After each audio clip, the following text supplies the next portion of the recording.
video is brought to you by Against the Flow of Mississippi. Against the Flow of Mississippi is a book about Jake Fayard, a Marine veteran who is unhappy with the political machine running the state of Mississippi. He decides to fight the corruption from the inside. Jake will face more challenges than he ever has and will stand up for what he thinks is right. His notoriously hot temper will push him to the edge of murder, along with his friend and brother Kobe Barhanovich. Together, they will fight the system and give the power back to the citizens of Mississippi. Against the Flow of Mississippi was written by Anthony Oksenholt and was published by Oksenholt Biloxi Publishing, LLC. A link to the book will be placed in the description below. Yeah, this a revolution in our time. Everybody's fighting, change coming, yes. That's why it's an acronym for riot. Everybody has a voice. Don't you dare stay silent. If you say nothing, you are an accessory to violence. They've had their say. Seems like they've had that kind of say around here for too long. I had to stand up for myself alone. I went in there to remind them that somewhere in this world there's still a little order left. To let them know in the only kind of terms that their kind understand is that they can't bribe or threaten their way out of what they did. Let them do this to me and get away with it, and you give them the eternal right to do the same damn thing to any one of you.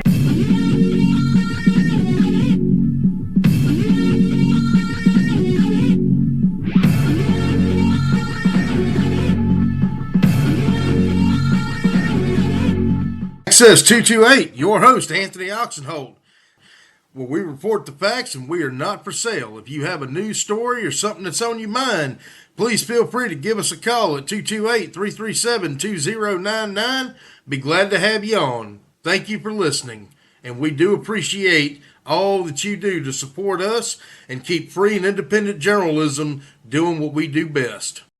All right, y'all. So I recorded this video yesterday, me driving through the gorge in North Carolina.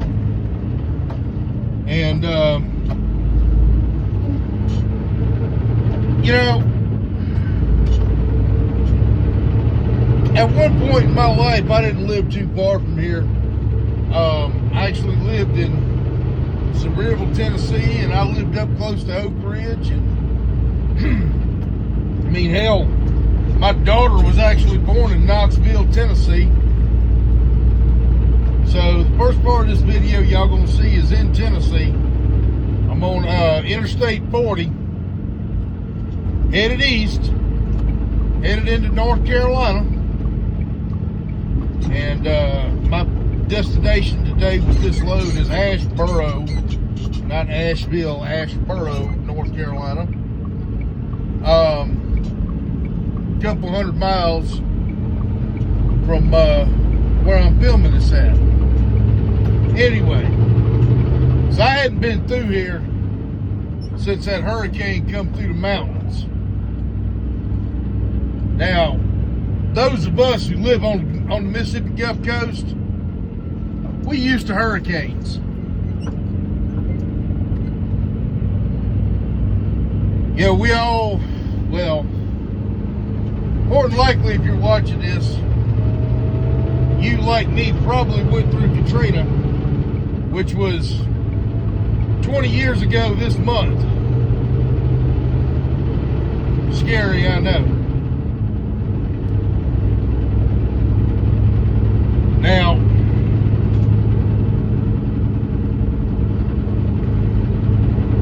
I'm fairly annoyed at what I'm seeing up here. Now, this is some of the most prettiest country. I'll never live up here again because I can't really take the elevations like I used to. Hell, who am I lying to? I never really could take them. But it's getting harder to deal with the older I get. So I'll never live back up here again. However, I do think that some of the prettiest country I think I've ever seen is right up in here. Actually, one of my favorite places is a place called Maggie Valley, North Carolina. I think it's just breathtakingly gorgeous up here.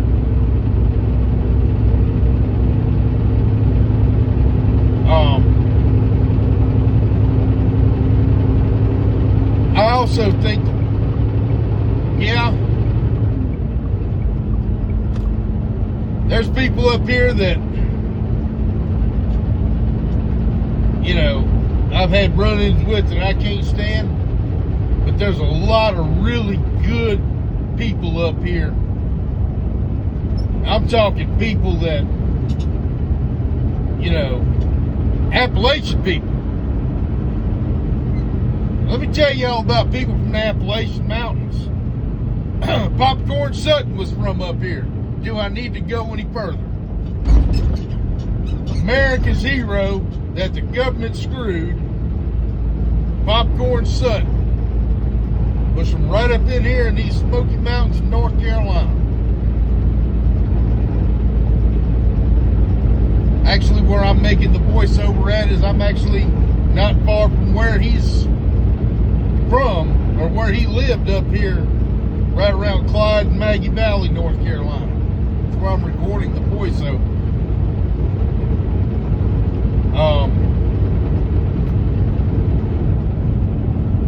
So needless to say, Appalachians have a habit of not being a friend of the U.S. government.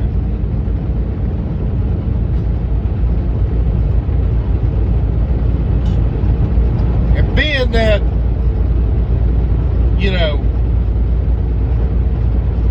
unless there's money to be made for the federal government,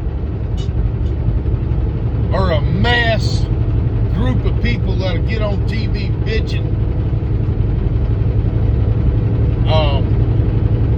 as was the case, and I hate to say it, y'all, as was the case in Louisiana after Katrina,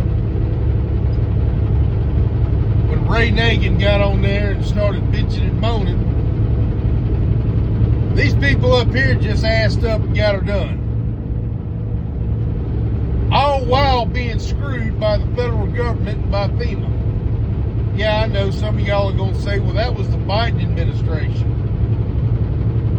I don't think Cheeto Jesus would do any better.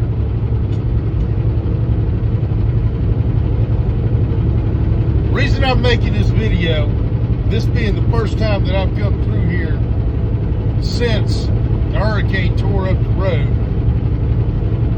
this is critical infrastructure for this country. I-40.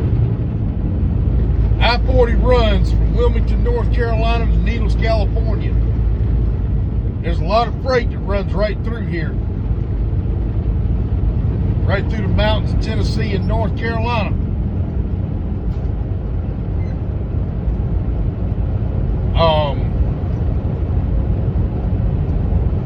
And if they haven't restored 40 any better than they have by now, remember, I-10 over Lake Pontchartrain was finished in January. Katrina happened in August. So in 4 months, they fixed the twin span at least to a passable point. And it wasn't just one lane in either direction.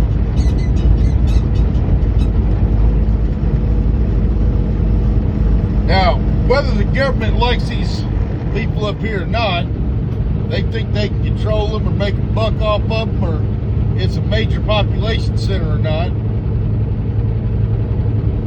These people up here still pay taxes. And they've been getting screwed. They really got screwed when it happened. Obviously, us down on the coast, we're used to hurricanes. We're used to shit like that. These people up here are not. And I recognize that. I 100% recognize that. These people up here are used to, you know, maybe a couple landslides from, you know, heavy rain, heavy snow, I know it gets cold as hell in the wintertime. Trust me, I've been up here in it. First time I felt below zero temperatures was in Pigeon Forge, Tennessee, around Christmas, Christmas Eve or Christmas and New Year's Eve of 2013.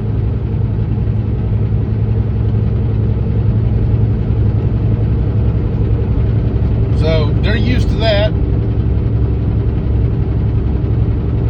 They ain't used to a hurricane.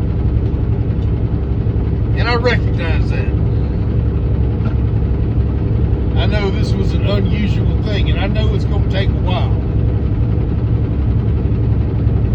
But here's my question. If the federal government can send umpteen dollars, billions of dollars, to other countries, we could spend billions of dollars on people who don't want to work.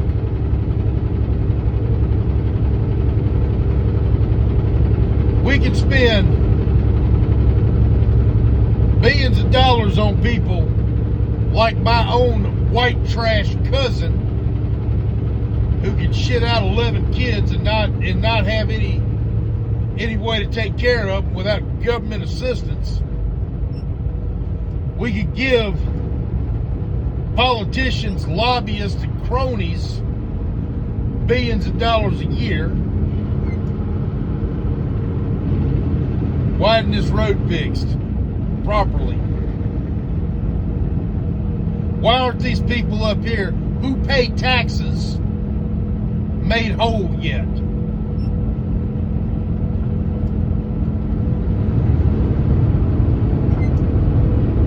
But we can spend billions of dollars and trillions of dollars going overseas, giving money to Ukraine, and I don't give a shit about Russia and Ukraine personally.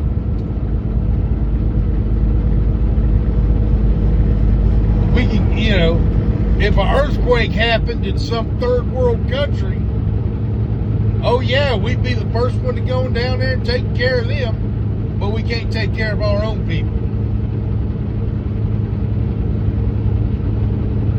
There's a reason behind it. The reason we can go to other places and take care of stuff like that is hearts and minds. Even though they'll take our aid, you're not going to win their hearts and minds. They hate us. Let's face it. They know that they're one breath away from getting invaded somewhere, especially if they're brown people. Let's be honest. The only white people we've ever kicked the ass of was Germany, and that's been 80-something years. Every other ass we've kicked since then has been brown.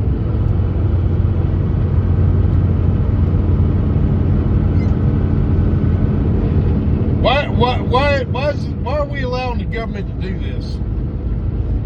Why don't we say, no. Fix this shit first.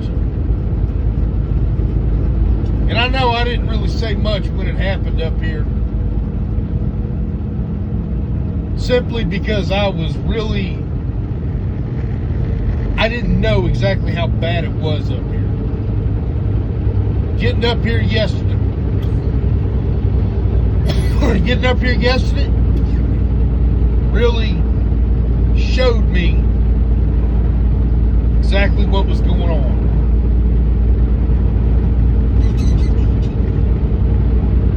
This is one of my favorite roads to drive down. I think it's breathtakingly fucking gorgeous up here.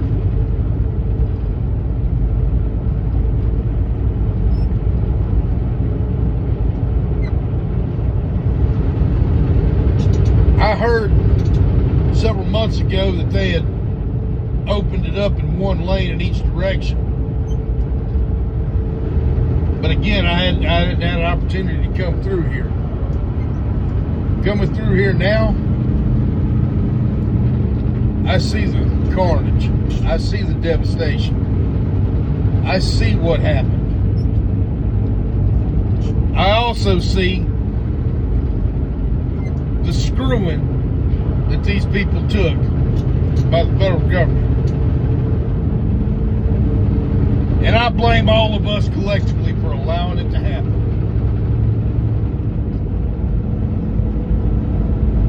Y'all think about it. I'm going to shut up and let y'all enjoy the view.